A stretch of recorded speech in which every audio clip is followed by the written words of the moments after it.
Dans cette capsule, nous vous présenterons le statut de membre à la retraite et les obligations qui y sont associées.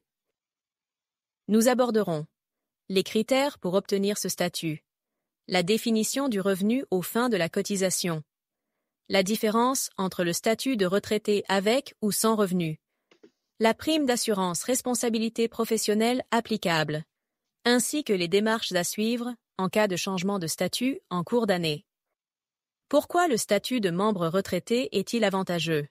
Parce qu'il vous permet de rester membre de l'ordre à moindre coût, tout en continuant de profiter des tarifs préférentiels et de plusieurs autres avantages exclusifs au CPA.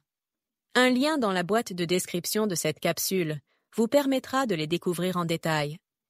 Quels sont les critères pour obtenir le statut de membre retraité?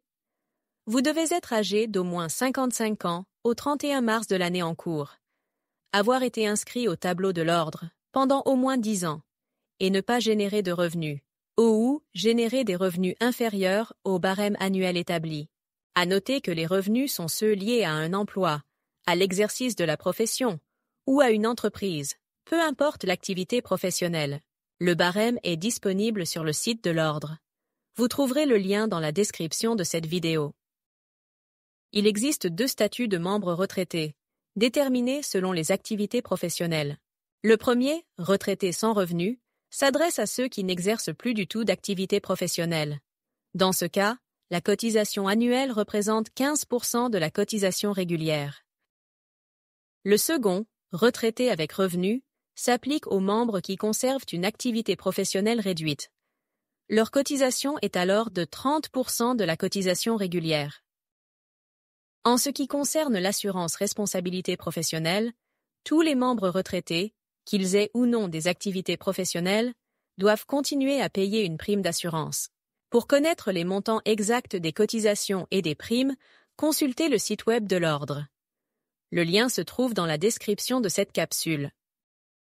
Qu'est-ce qu'un revenu aux fins de la cotisation de l'Ordre des CPA du Québec? Avant tout, précisons qu'il s'agit de revenus bruts. Sont inclus tous les montants que vous recevez, qu'ils proviennent du Canada ou de l'étranger, liés ou non à la pratique de la profession. Cela comprend les revenus d'emploi et de travail autonome, comme les salaires versés par un employeur ou les honoraires d'un travailleur autonome ou contractuel. Les revenus liés à une implication professionnelle, quelle qu'elle soit. Par exemple, les jetons de présence pour un conseil d'administration ou les dividendes reçus pour une société où vous êtes toujours actif professionnellement. Les revenus issus de la vente d'une entreprise ou d'une clientèle, à condition que votre implication professionnelle ne soit pas terminée. Attention, si vous ne participez plus au dossier client ni aux tâches internes, même si le paiement s'étale sur plusieurs années, ces revenus ne sont pas inclus. Les revenus locatifs provenant de plus d'un immeuble, finalement, tous les montants versés pour une implication professionnelle quelconque, peu importe la nature de l'activité ou la forme de la rémunération.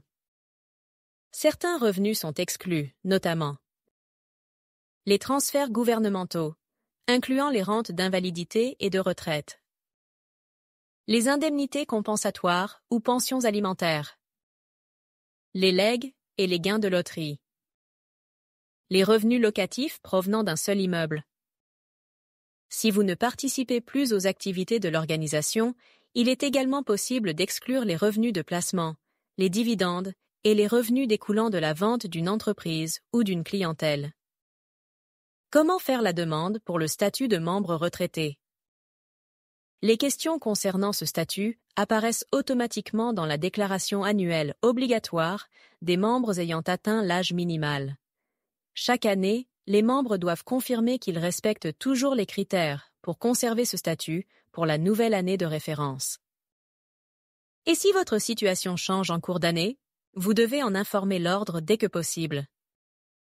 Par exemple, si vous avez demandé le statut de membre retraité sans revenu, mais que vous reprenez une activité professionnelle, il est important de prévenir l'ordre pour que votre avis de cotisation soit ajusté.